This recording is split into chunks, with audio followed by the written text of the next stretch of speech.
Good morning and welcome to another episode of Bold Business. I'm your host, David Grasso from Gen FKD, a nonprofit dedicated to promoting millennial economic empowerment. Today, my co-host is none other than Sarah Hill, the co-founder of Bookster. Welcome back, Sarah. How are you doing this morning? I'm doing great. Thank you for having me. Always great to have you here. To kick off our show, let's talk about our regular segment on Bold TV called Ben Franklin Circles. Joining us for this segment is Kaya Jones, a recording artist and a former Pussycat Doll. Hey, Kaya. Hi. And also Klay S. Williams. He's a lifestyle expert. What's up, Klay? Good morning. Good morning. We've already had a lively discussion off camera, but let's get started right here. Go ahead, Sarah. Okay. So can you guys tell me a little bit about yourselves? Well, first, Sarah. Oh, sorry. Ben Franklin Circles, of course. Ben Franklin Circles is a nationwide initiative led by the 92nd Street Y, the Hoover Institution, and Citizen University. A Ben Franklin Circle is based on Ben Franklin's own mutual improvement club in which Franklin and his peers discuss what it means to be a good person and live a good life. It's not easy. Through the lens of 13 virtues. At each Ben Franklin Circle, members focused on one virtue and discuss how it applies to their lives. This morning, we're focusing on the virtue of resolution. On the topic of resolution, Ben Franklin said, "Resolve to perform what you ought, perform without fail what you resolve." So, Kaya, you've been doing music since you told me. I mean, you joined, you moved up, you got signed when you were 12. Yes. How did resolve play into that? At 12 years old, you were like, oh my God, I want to be a Pussycat Doll. No, it wasn't quite like that. But I would love to say that it was, but I wanted to sing right away. So I got signed. I bombarded Eminem and Dr. Dre's tour bus, and they connected me with the road manager to R. Kelly, and I got signed to R. Kelly. And then from there, went into development with Capitol after that deal, and then went right into the Pussycat Doll 6 months later. What do you...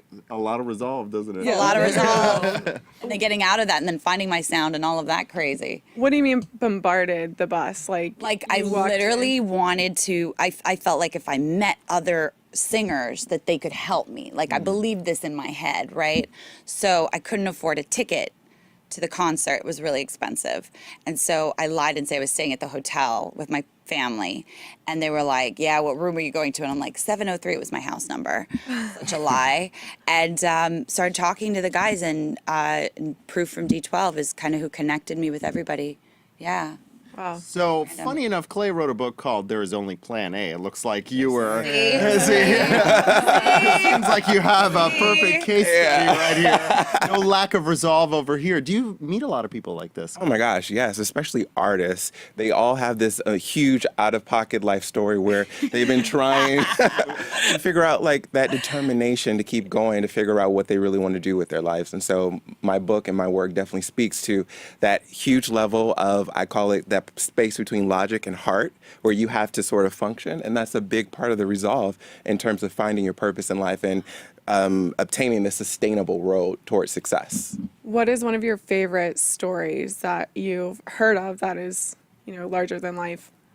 I would have to say one of my clients was she is a Met opera singer, and her mother and her best friend died 3 weeks of each other.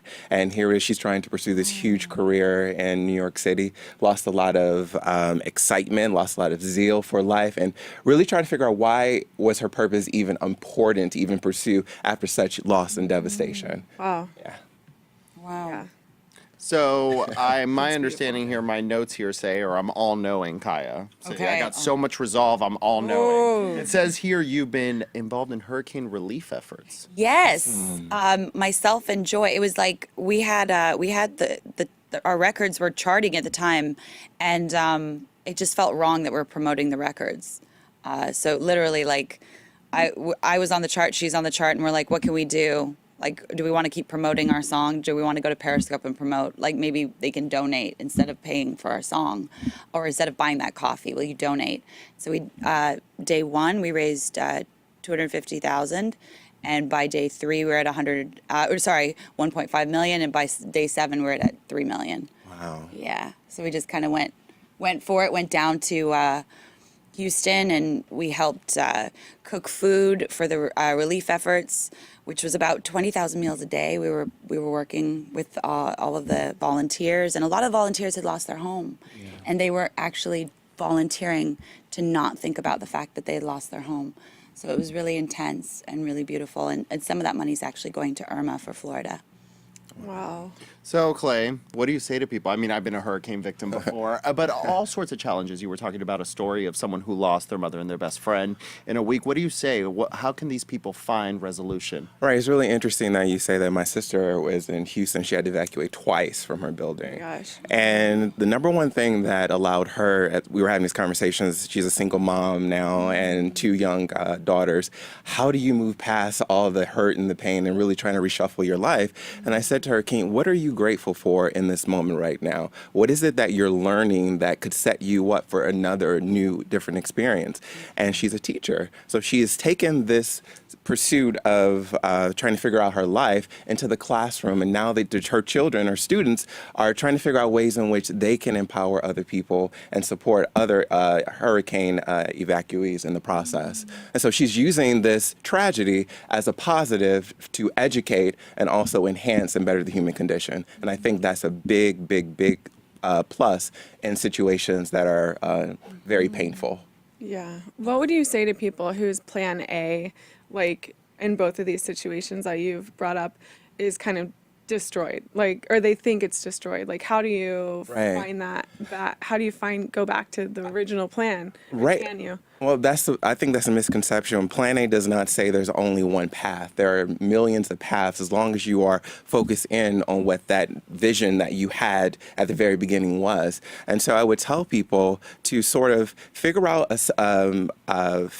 how to use this as a learning experience. And I think if you're able to sort of do that, you would be able to figure out next steps for yourself. Wow, that's so beautiful. So, Kaya, what inspired you all those years in the Pussycat Dolls? You had a lot of resolve. That's a lot of practice. That's a lot of pressure. And, I mean, even someone like me who's kind of ignorant to the pop world knows Yeah. exactly what you were doing. Yeah, Oh, at such okay. a young age too. Yeah, it was, you know what? I think it was some of the best because it was so militant. It was always like drive, drive, drive, drive, go, go, go. Wow. I think that part of it was the best part for me because afterward, it was still ingrained in me. I didn't need them to, have the cracking of Do the you whip still have anymore. that? Do you have resolve to get things done? Oh, yes.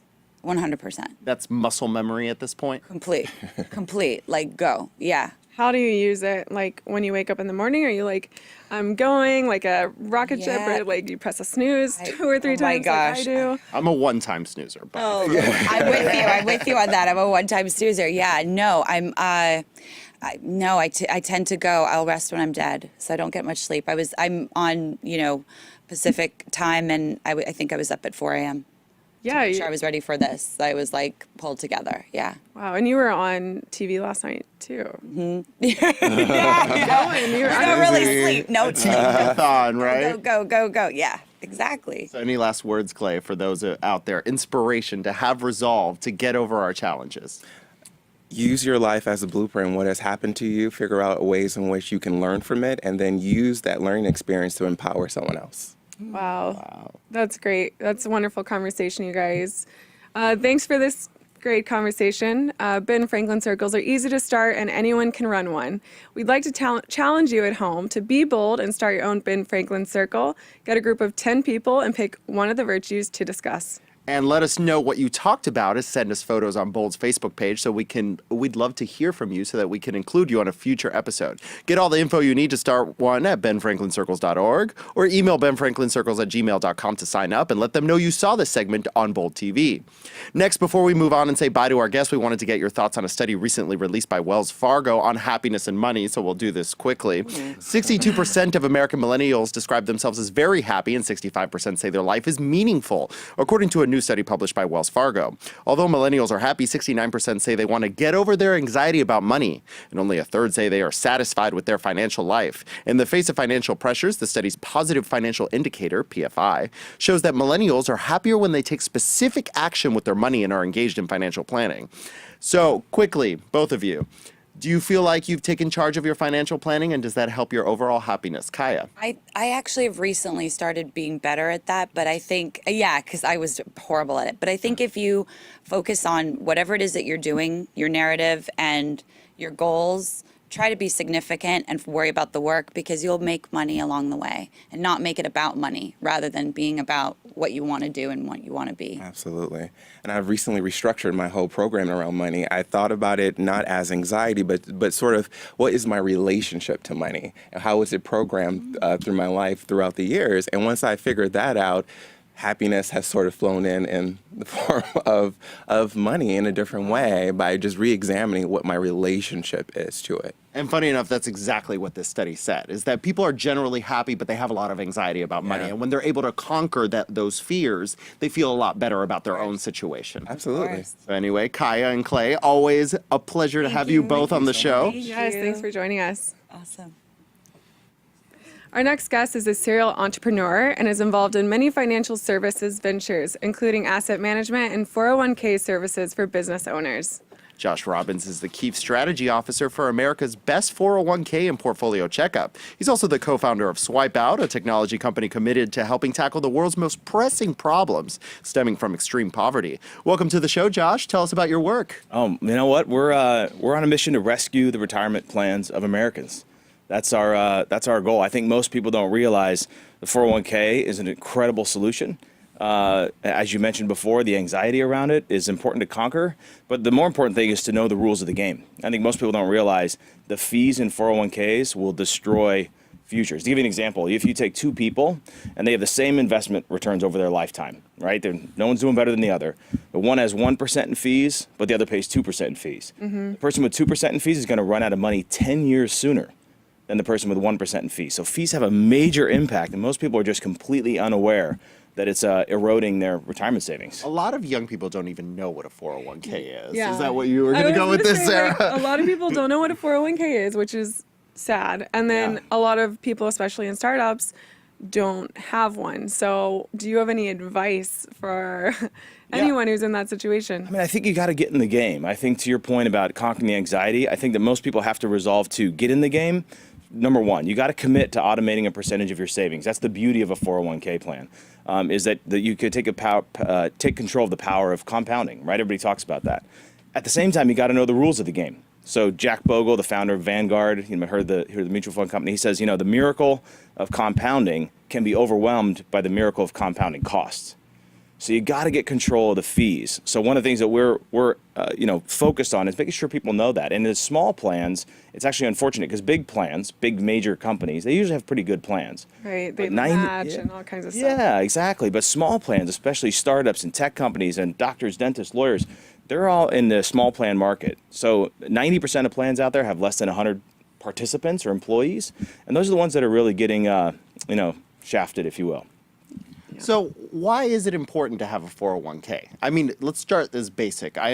People don't understand the pre-tax benefits, compound interest. You mentioned how your investment grows, but why should you do it in the first place? Why should a 23-year-old care about their retirement? Yeah, I think you've got to understand that you can't earn your way to financial freedom. So you can't just make enough and continue to have enough. You've got to build what I call a side business that kicks off income that has no employees. Right, that's what your retirement account really is. Do you mean like a literal? Oh, I see. Yeah, it's a literal metaphorical side business, LLC? right? Okay. Yeah, so you have a side. So this quote unquote side business is really your money working for you. Okay. That's the difference. Is that why do they need to get a 401k? Because they got to have their money work for them. They're not doing that. They're spending and they're enjoying their lifestyle, but you got to automate that. And a lot of people say, well, I can't afford to do that. That's a common excuse. But look, if the government came out tomorrow and they introduced a new 10% tax on your income, we'd all, cry and moan about it, but we'd all pay it, right? Yeah. Well, we have no choice, You Josh. have no choice. You have to treat your future the same way. You got to say, you know what? I have no choice. I've got to pay my future self now. What about the people who are like, oh, I'm just going to be working till I'm dead? Like. Well, you hope so, right? I think that's I think retirement is, people are starting to realize that there's, maybe it's not all it's cracked up to be, right? I think people want to work, but I think you've got to get to a point where you work because you want to, Right. Because you have to. Yeah. And that's the beauty of setting up compounding, to your benefit. But again, the most important thing is that you got to make sure there's not a hole in your boat. That's what fees can really do. So we built a website called showmethefees.com. Where it basically pulls back. Which I will be visiting after this show. Perfect, yeah. It pulls back the curtain. It's a snapshot of every 401k plan in the country. So wherever you work, you enter your company name, and it pulls up, and the provider, and it'll show you the fees, a really strong estimate, and then you can send us your fee disclosure Most people don't know that they have one. And we'll help uncover even more so the impact of fees and the steps you can take to fix it. So there is a way to remove the fees? There is ways to remove the fees. There's ways to change plans altogether. So if you're a business owner, you can make decision to switch plans.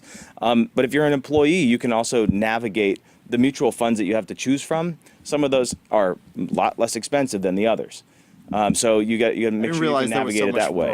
Variety. There's a tremendous amount of variety. But you know what? Here's what's interesting. So what I pick, because I get my 401k plan, and then I have a book. That's right. Yeah. So the plan that I pick, there's different fees. Absolutely. Each one of those funds that you pick, or like a target date fund or other mutual funds, they all have associated fees with them, and they're all going to be different.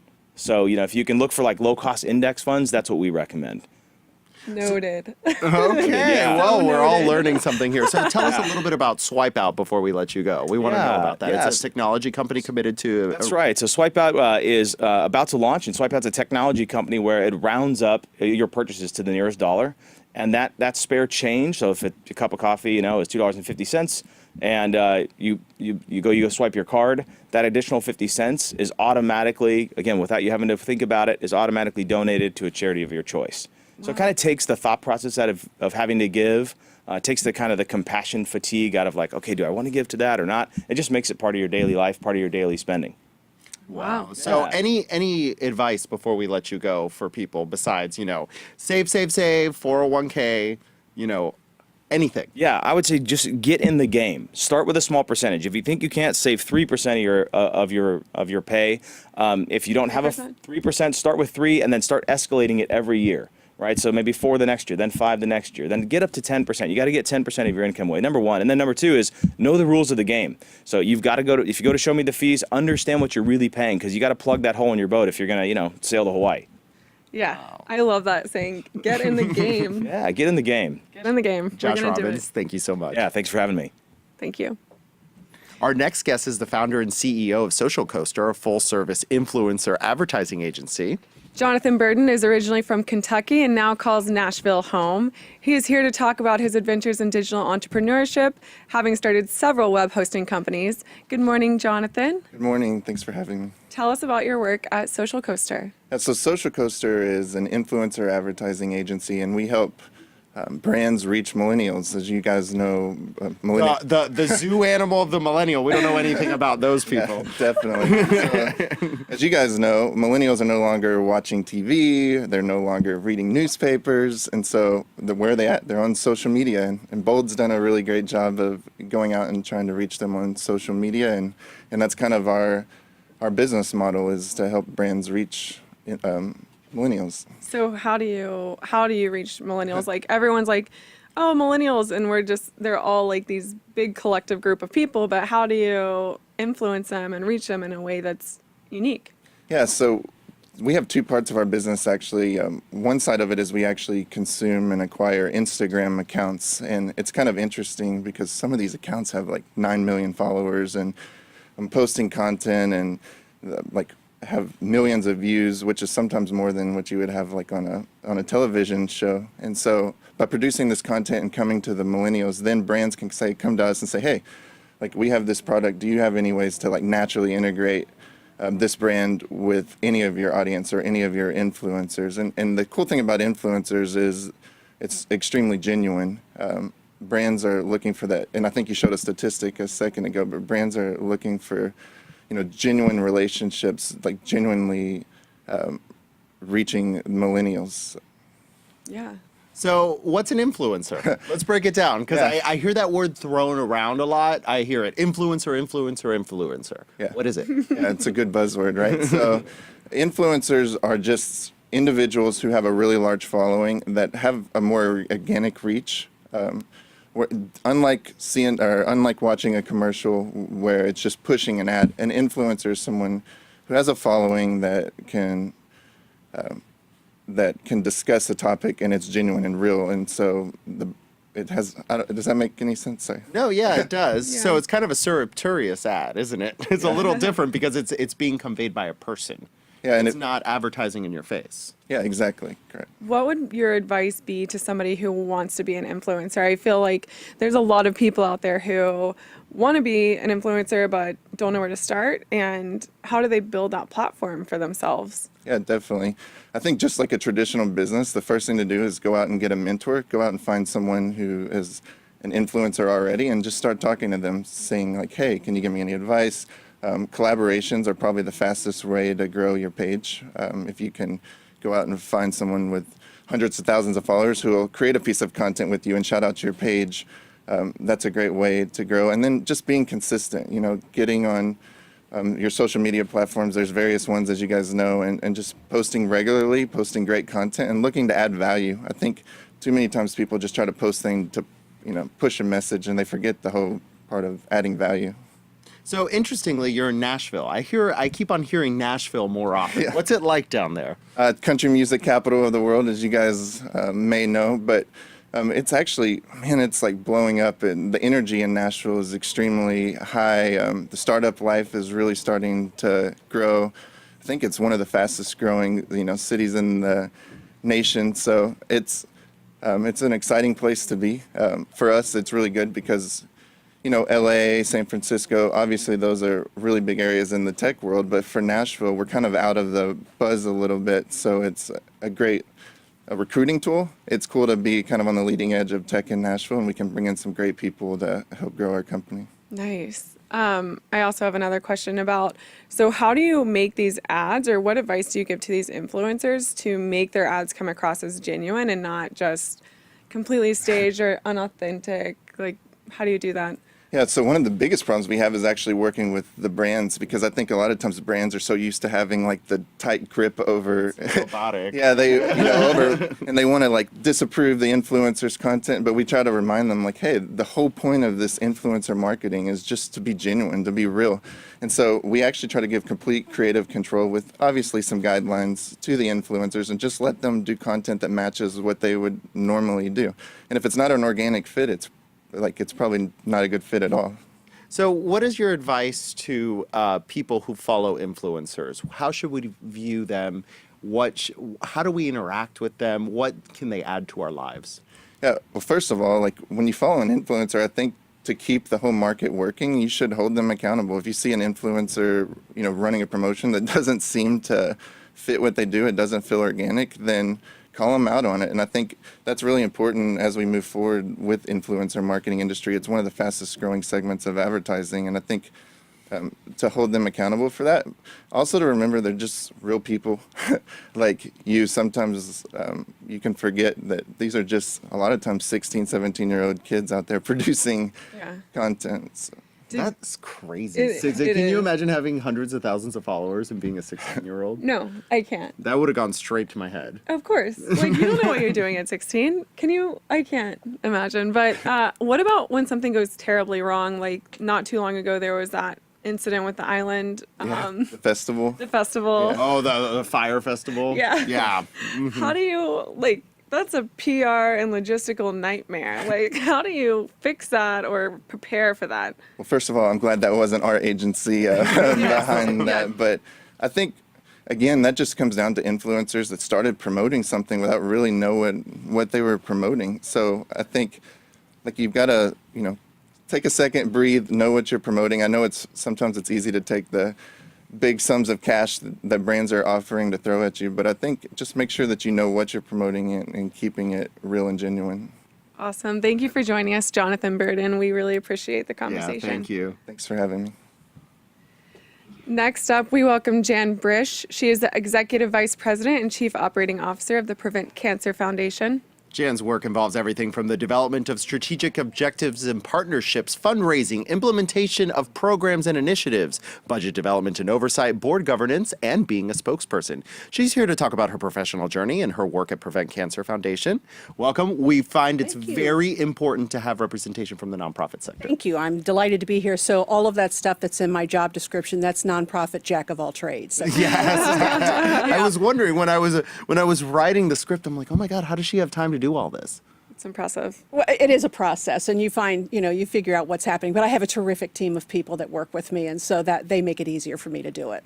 Yeah. What inspired you to get into the, into this line of work? Well, so I actually have been in nonprofit work, I've been in production, and I've been in for-profit work. But the nonprofit really is my heart's desire. I started in nonprofit in television, and then I moved into the healthcare field after I had a son that was born early and had a lot of issues and wasn't expected to live. And we went through a long process with him. And I thought, if I'm going to continue doing the thing that I'm doing, I want it to mean something. I want it to make a difference in somebody's life. So that's how I got here. Wow, that's really beautiful. Thank you. Thank you. So out of all of the things that you do, which is a complete breadth of, trades, what is your favorite, or what have you tried to hone in on, if anything?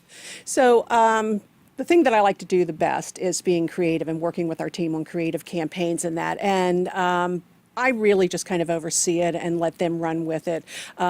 We have put our millennials to work twice now. They came up with a campaign 5 years ago called Check Your Mate. Check it out on preventcancer.org. It is a kind of, as our board would say, risque e-card campaign that has couples. And, as a couple, you generally see a mole or feel a lump before you do yourself or a doctor would see. So the thing is you're already there, check it out. And so it's a man and a woman, 2 women and 2 men. And one of the e-cards are 2 men. You see just their torso, and the guy standing behind is holding 2 baseballs in front of the other guy's testicles. And it says, he's your bestie, check his testes. And so this campaign was terrific. It crashed our website. We've had billboards in Times Square, but it's been a terrific campaign. And now they're working on their next campaign. So sweet. Yeah, That's it's really- wonderful. That's really good advice. So one way to prevent cancer is to have your partner check yourself, Right. because they can see things that you can't see. Right, especially on your back. And I will say that this idea actually came,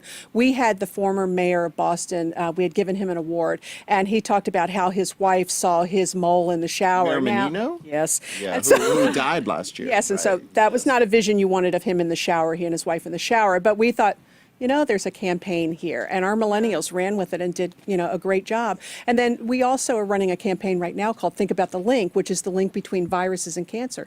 Most people don't know that the HPV virus causes more than just cervical cancer. It's 6 different types of cancer. And hepatitis B and C cause liver cancer. And so we're trying to educate the public and healthcare professionals about that link and having the healthcare professionals talk to their patients about getting vaccinated. So say that you already have one of those viruses, then what do you do from there? Do you talk to your healthcare professional and just you try and stay on top of? You do. You stay on top of it. So to get screened for hepatitis, if you don't have hepatitis, there's a vaccine for hepatitis B. Hepatitis C doesn't have a vaccine, but it now has a really good treatment. Which is for it. revolutionary. Which is revolutionary, yes. That was Because not the case. one of our spokespersons for this campaign is Alejandro Escovedo. He went from doctor to doctor trying to figure out what was wrong with him. And by the time he was diagnosed, he was in pretty bad shape. But now, he's Hep C cured, and he's educating the world on what the risk factors and what you need to do to avoid it, and also educating people on getting screened. Wow. So besides regular screening, are there any other types of advice that you have for people to prevent cancer? So it's living a healthy lifestyle, which of course is behavioral change, and that's the hardest thing. But what we know right now with research, 50% of all cancers can be avoided if you live a healthy lifestyle. And again, that's change. It's staying on top of your screenings. It's knowing your family's medical history, whether it's for cancer or heart disease or diabetes. That's going to play a big role in what your life is. So staying on top of that, living a healthy life, don't use tobacco products in any way, shape, or form. Practice safe sex, don't over abuse alcohol. We don't say to live a cloistered life, but to live a healthy life and, help reduce your risk. And early detection too. So knowing the screening guidelines for cancer, and then your family history. So colon cancer is a good example. Screening guidelines is you start getting screened at 50. But if you have a family history of colon cancer or irritable bowel syndrome, you probably are going to go earlier than 50. So they go in, they do a colonoscopy, they find polyps, they remove it. They've just prevented cancer from you. Wow. Yeah. That's so great. Yeah. I mean, people go, I don't want to do a colonoscopy. I don't want to do that prep. And that prep is a lot easier than dealing with cancer if it forms. Cancer, especially Totally. colon cancer. That's Oh, yeah. the nasty type of cancer. Yeah. And it's actually not that bad. I actually had to do it once. It was not It's that not bad. that bad. I mean, I liken it to you get it over with. They shoot you up with some Valium and that. You get your colonoscopy, and you're feeling pretty good the rest of the day, and you're just hungry. Yeah. So, yeah. Thank you so much for joining us, Jan. Thank you for Brush. having Thank me. you. Please Thank you. visit preventcancer.org. Thanks, Jan. Perfect. Next up, we have the founder and CEO of The Memo. It's an organization dedicated to contributing to a culture of women helping women. Minda Hearts is part of a team that helps women of color achieve their personal and professional goals by offering them the resources they need to take their careers to the next level. Glad to have you here, Minda. How you doing? Glad to be here. Thank you, guys. Absolutely. So what does The Memo involve? Well, I'm glad you asked. You clearly didn't get the memo, did you? Good tagline.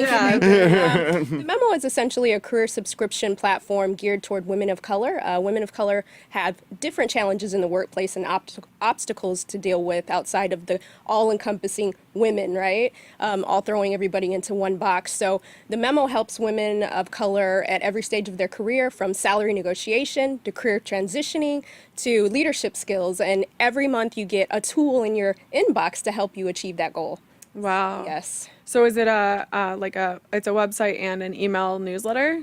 So you can go to our website and you can subscribe and get a weekly memo, which is career tips and tricks, but then also our career subscription service is called Memo in a Box, and therefore you can receive each month its webinars, curriculum, we have networking events, everything on and offline, so whether you're in New York City or you're in Nebraska, you can be a part of it. So I've read some very interesting research that women ask for raises less than men do. Why do you think that is? You know, I think it's a few things, but I think the culture is that we're scared to ask. It's we grew up to be in a meritocracy. If you do a really good job, someone's going to come and pat you on the back and say, "Here, girl, have a raise," right? But it doesn't always happen that way. So I don't think it ever happens. very, that way. I very think rare. very rarely do, Very rare. do raises happen automatically in any fashion. Yes, absolutely. So, you know, at the memo, we talk about being your best advocate. If you've been working really hard, document it. Make sure that maybe your boss doesn't know what you're doing all day, or the projects that you've completed, or how you've helped other teammates. So I say get your case for support, and when you have your one-on-ones, advocate for yourself. And you can look at it this way. This year you can maybe get more money and ask, or you can be in the same place next year and not have asked and have the same paycheck. So you have nothing to lose. So what about women of color? I feel like there's, from an executive level, there's not very many women of color across, board members, investors, executives.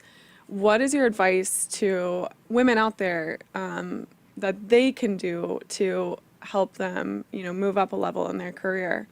Yeah, that's a really great question. That's one of the reasons why we started the memo, is because there wasn't a lot of representation out there in the workforce. And I believe that you're inspired by what you see. And if you never see yourself at the table, then it's really hard to go forth. But, we're resilient. And so we don't have any African-American CEOs of Fortune 500 company women right now. Ursula Burns was the last one. So, at the memo, we're like, okay, let's get information, let's build our careers, let's build our skill set, and let's go after those seats. So I look at it as, and I think other women should look at it this way too, as an opportunity. We have an opportunity to change the workforce, but we need maybe the skills and resources and access to make that happen. So if you're a woman of color, keep going. There's seats for us. And if you aren't a woman of color, see who you can sponsor and mentor that maybe they don't look like you, but you see that they're really awesome in the workplace. That's another way that we can be good allies.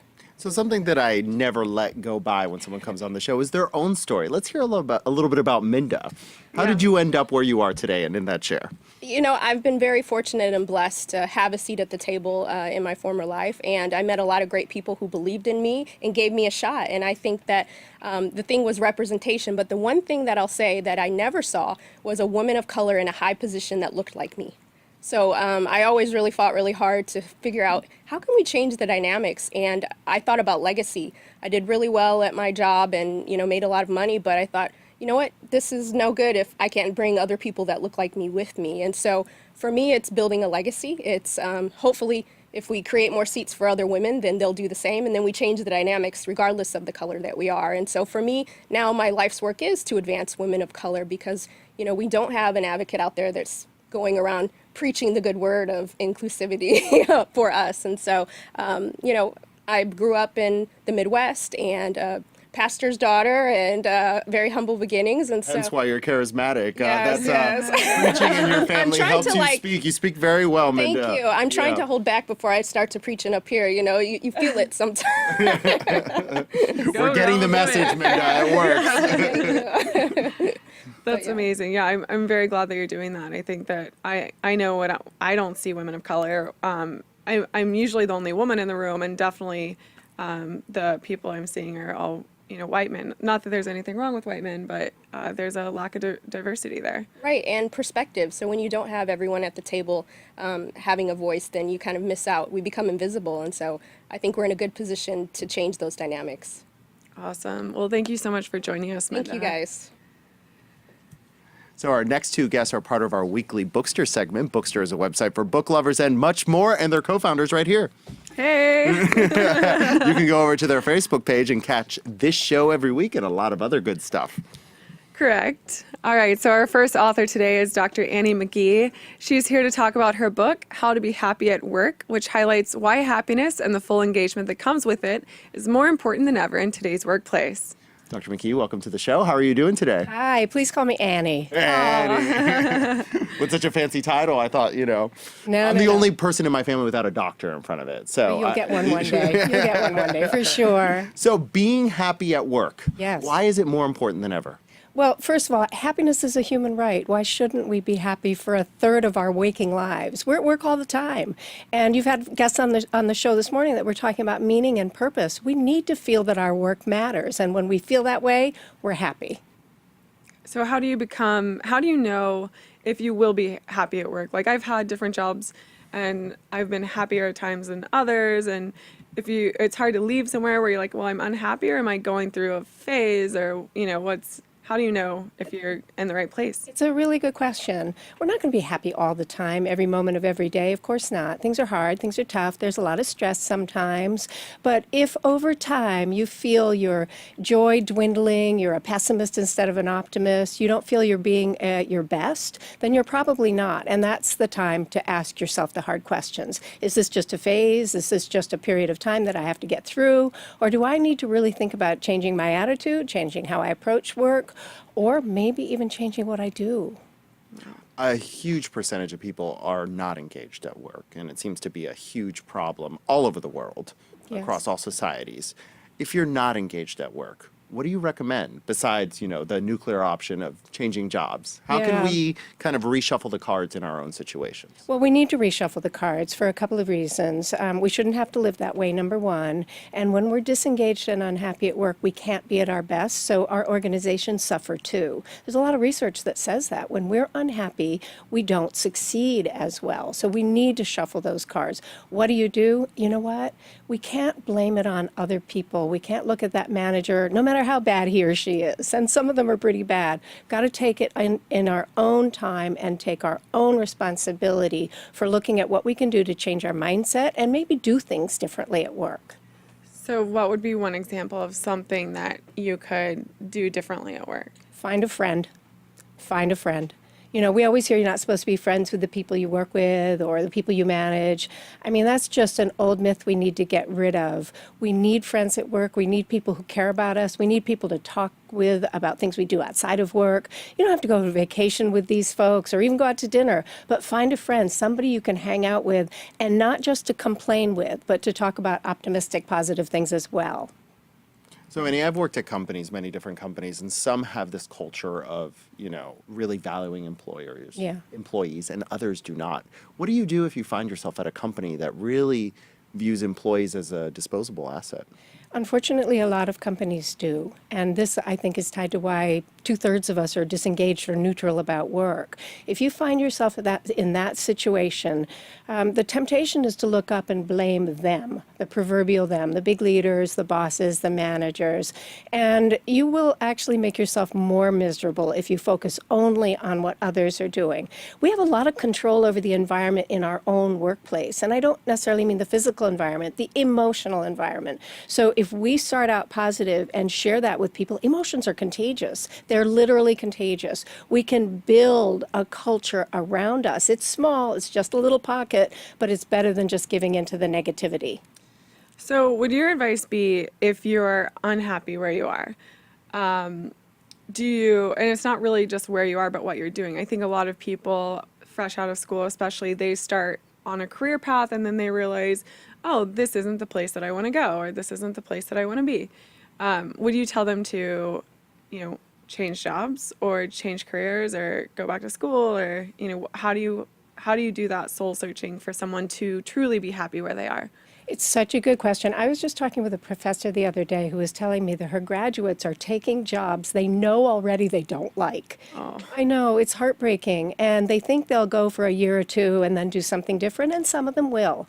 But I've met those people 2 decades later, and they're still stuck. Right?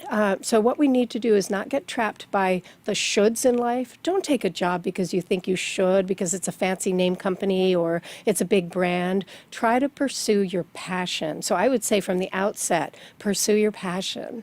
So a lot of people take jobs because of income.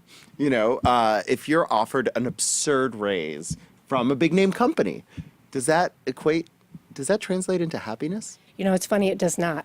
Nothing's wrong with money. We need it, of course. It's great. Ask anybody who doesn't have it. But after a certain point, money doesn't do much for us. What is that point, more or less? And basic needs, lifestyle that makes you happy. Now, some people get trapped by money, and nothing feeds that desire for more. Nothing. You can have millions in the bank, and you're not going to be feeling like you've got enough. I've met these people, and it's really sad. What I know, however, is if you get trapped like that, you can tell, because the minute you get that big raise or that big bonus or whatever it is, you don't even really care, and you're on to the next, looking for the next big raise, the next big bonus. It doesn't feed you. It doesn't fill your soul. Yeah, that's one of my mentors. When I first started out, I was really not necessarily money hungry, but just hungry in general. And she was like, money will not make you happy. You need to remember that throughout your life. And she's, 65 years old. And so I'm like, okay, she's right. She was right. She's absolutely right. There's research behind that. My own experience tells me the same thing. It's not going to make you happy. What makes you happy is passion, an optimistic vision of the future that's yours and yours alone, and your family, whoever you care about, right? And friends at work. How did you come up with this concept, and what compelled you to write a book about it? Yeah, another good question, Sarah. I work all over the world with leaders in big companies, small companies, governments, that sort of thing. And I try to help them be more effective, individually, collectively. And I was noticing a pattern that fit the disengagement statistics. People were just miserable, even if they were making a lot of money or in a great company. And I wanted to find out why. So I talked with a lot of people. I did some research. I read a lot of books and read a lot of articles and things like that, and came up with kind of a formula for what we can do to be happier at work, and the reason why it matters. When we're happy, we're more successful. Happiness doesn't follow success. Success follows happiness. It's in reverse. So our work culture's changed a lot in recent generations. Not so long ago, my grandfather worked at the same company for decades, and I change companies every year or two. How has that affected happiness at work? I think it's helping. I think fewer people, especially younger people, are feeling stuck. Because if you're really unhappy and disengaged at work, it's a big decision to leave a job. And it's not really the best option to choose that choice or to go that direction the first time you feel unhappy. But sometimes you're going to want to do that. There are so many more options for making the money you need to live right now while you follow your passion. I know people who are starting businesses and they're driving Uber, right? You go online, you can find some apps, you can do some little project work here and there while you're building your business. So I think it's really helping. Before we let you go, any advice for young people? Follow your passion. Follow your passion. It's the most important thing you can do in life, and the money will follow, success will follow, and happiness will be your partner. Wow. Beautiful. Great. Thank you, Annie, so much for joining us. Thank you so much. Thank you. Our next author is Yaron Brook, who has written and co-authored several books and is also the chairman of the Ayn Rand Institute. As co-author with Don Watkins of the national bestseller, Free Market Revolution, How Ayn Rand's Ideas Can End Big Government, Yaron recently released a new book, In Pursuit of Wealth, The Moral Case for Finance. Please welcome Yaron Brook. You're quite a prolific writer. Well, thank you. Thank you. Very much so. So how'd you get involved in this work? I read a little bit of your story. You were growing up in Israel, if that's correct. That is true. And you more or less were a fan of, socialism. Yes. And then you read Ayn Rand's books. And Wait, you've done your research. yes. No, I do a little profile on everyone who comes on the show. Good. So I read Atlas Shrugged when I was 16. Atlas Shrugged, Ayn Rand's novel, and I fought it because all the ideas in it were opposite of what I believed in at the time, and I'd throw the book on the wall and I'd argue with Ayn Rand. And by the end of the book, I was convinced she was right. I had been wrong. And since then, that was exactly 40 years ago. That's kind of scary. And since then, I've basically studied her ideas, and I'm more convinced than ever that she was right and I was wrong. So those ideas really stuck. What was your initial idea that you were wrong about? Do you? A lot of ideas, but I'd say fundamentally, the idea is that the purpose of life is to live for other people, right? In Israel, it's big that your purpose in life is to live for the state or to live for the Jewish tribe or whatever it happens to be, right? The point is that the moral purpose of life is to sacrifice for others. It's to be selfless. And Ayn Rand teaches the exact opposite. She says, why? Why is other people's happiness more important than your happiness? Shouldn't the purpose in life be your own happiness, your own flourishing, your own success as a human being? So that was a revolution in my mind. I mean, I was kind of committed to the cause, right? And of course, as a derivative of that, it's also an economic issue. I was a socialist.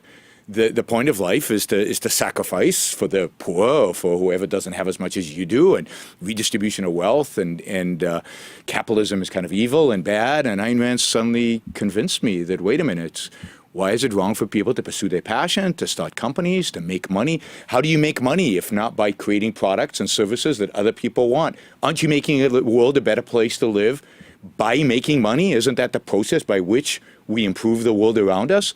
Yes. So I became a huge advocate of capitalism. So I'd say she got rid of kind of the moral altruism, the idea of living for other people. I became committed to the idea of rational long-term self-interest, and rejected socialism and became committed to capitalism as really the only moral, ethical system possible to human beings. So you've written a lot of books, but your most recent one is called In Pursuit of Wealth, The Moral Case for Finance. Yes. You don't hear finance and morals No. usually in the same Ever. sentence. No. Especially, the recent financial crisis, a lot of people blame the big banks, etc. What brought you to the place to write this book? Exactly what you just said. The fact that you never hear them together. The fact that there's this massive injustice. Since Jesus threw the money changers out of the temple, financiers are being perceived as the devil. Right? If you go to Shakespeare and The Merchant of Venice, it's Shylock, the greedy, horrible Jewish moneylender. If you go to Dante, moneylenders are on the seventh rung of hell, being dragged by the bag of gold around their necks down into the fires. We all have this negative, awful perception of who and what financiers do. And yet, everything we have around us, everything we have around us would not be possible if not for Steve Jobs getting that first investment from a venture capitalist, an evil financier, or Sam Walton getting a bank loan to expand so that he can build, Walmart.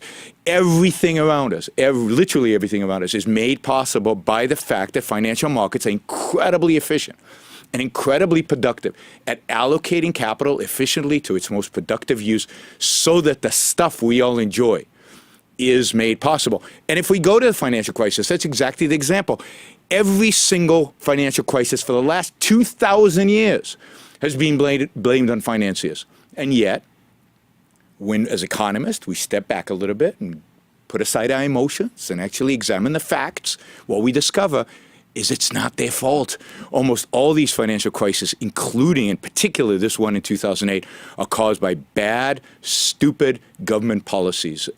In this case, Federal Reserve policies and housing policies that the federal government instituted. Bankers were no more greedy in 2007 and 2008 than they were in any other point in time. They were always greedy. The whole point of finance is to make money off of money. That's their job. They did they did well at it, but the incentives created by government So what about, distorted. for like example, like Bernie Madoff and the whole pyramid scheme? All of those people were out of their retirement savings because they gave him money. How do you justify that? I don't justify it. He's a crook. Yeah. Right? We've always known that crooks. They're crooks in every field in life. They're people who'll mug you in the street. They're bad, evil people in the world. And there's no more crooks in finance than in any other field that exists. And the problem is that when we lump Bernie Madoff with Jamie Dimon, let's say, who's a good banker at JP Morgan, or lump it with venture capital, or lump it in with a bunch of hedge fund managers who do a great job. Of course, everybody, you've had other guests on who talk about 401ks and all these things where people put money away and they get a return and we save for retirement. How are we going to do that if we don't have financiers? I mean, aren't we dependent to have our retirement? Are we dependent on having places to invest our money, on the existence of robust, efficient financial markets and institutions? Shouldn't we say, thank you that you guys exist so that we can actually make a return on our money? Because imagine if you had to go out there and figure out where to invest your money directly into companies. I mean, very few of us are very good at that. So, Yaron, I'm a business conservative. I'm a big fan of capitalism, but I'm going to channel the other side here for a second because, I don't want people to think that we're not, challenging all our panelists here. What about people who say, people who follow Ayn Rand are selfish, they're not considering the general welfare of others? I'm sure you get this question a lot, but it's something that we can't leave off the table here. Absolutely, and it's true. I am selfish. I don't consider the general welfare. I don't know what the general welfare is. I don't know what's good for you guys. I mean, you guys know what's good for you. Each one of you knows. I am an individualist. I believe that the best person to know what's good for you is you. And for some central planet to pretend that he knows what's good for society, what's good, anybody who tells me I want to do this for the general welfare, run for the hills. Because that's what... So basically every politician. Every politician, absolutely. Absolutely, because what they're after is power over you. They're not after your interest, because the best person to determine your interest is you. What I want my politicians to do is leave me alone. Protect me from Bernie Madoff, and other than that, leave me alone. So what's the role of regulation then? There is smart regulation then? No, there isn't. I don't know of what smart regulation is. There is That's a bit extreme, isn't it? Shouldn't we need regulation for safety, for environmental protection, et cetera? Yeah, right. No, I don't believe that. If you look at workplace safety was improving dramatically before we had OSHA. It continues to improve with OSHA, but there's no evidence to suggest that OSHA actually made workplace safety greater. The thing that makes products safe, the thing that makes workplace safety safe, is the profit motive. It is not helpful to business to create products that damage people. You're going to get sued. Nobody's going to buy your stuff. Imagine if McDonald's started selling tainted meat. Would you ever go back to McDonald's? No. So the best thing in terms of regulating health and safety is the marketplace. So yes, I am more radical than a conservative economist, obviously. More radical than almost anybody. Almost anybody. I mean, I'm kind of mouth open over here. I know, I believe but that's in regulation. Good. I don't. Just for the record. I don't. I believe that central planning always messes it up. I mean, regulation is what caused the financial crisis. It's the idea that somebody knows how to determine market structure better than the market, how to determine what products are safe and not safe better than the market. Those are the ideas that cause problems. Those are the ideas that cause crises, so I'm against all that. I'm for individuals pursuing their rational long-term self-interest. Call that selfish? Fine. Selfish means taking care of self. I believe we should each take care of ourselves, and if we do that well, we don't need other people's welfare. We don't need to redistribute wealth. We don't need regulators to oversee us. How about being responsible for our own lives? Well, Yaron, I'm glad people like you exist because this is an important conversation to have, and I think you make a lot of good points, but we disagree on several points that we don't have time to discuss. I'm not surprised by that. But have me back on and we'll keep delving into our disagreements. We'd love to have you back on. Absolutely. Yaron Brook, thank you so much for joining us. My pleasure. Anytime. Thank you.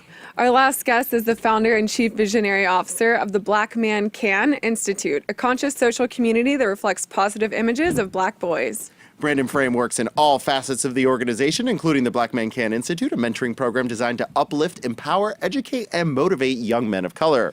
Welcome, Brandon. Thank you for having me. How are you doing? Oh, well, my pulse is high after that last. I felt like I was on CNN Crossfire there for a second. Wouldn't I? About to crawl over there.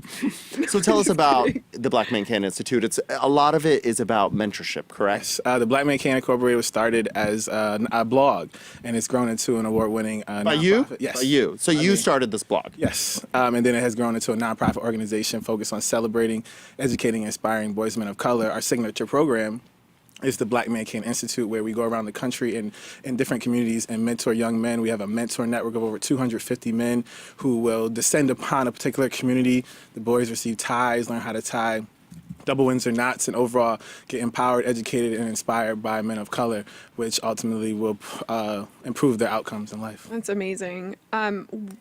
What started this, and how did you realize that this was a need?